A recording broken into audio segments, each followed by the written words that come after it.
যখন আইটেম গানের শুটিং করলাম তখন কখনোই ভাবিনি এতটা ভায়োলেন্স থাকবে এই সিনেমায়।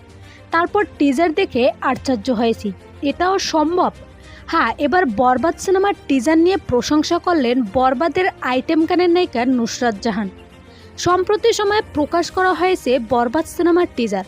প্রকাশের পর এপার বাংলা থেকে বেশি আলোচনায় রয়েছে কলকাতায়, কারণ নায়িকা, ভিলেন ও আইটেম গানের নায়িকাও কলকাতার, যে কারণে টলিউডের প্রশংসার জোয়ার বইতেছে।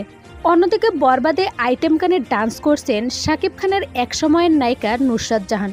তবে ইতিমধ্যে তিনি এক ইন্টারভিউতে বলেন, আমার সুযোগ হয়েছে বেশ কয়েক বছর পর শাকিব খানের সাথে বরবাদে কাজ করার, শুধু একটি আইটেম গানে পারফর্ম করেছি।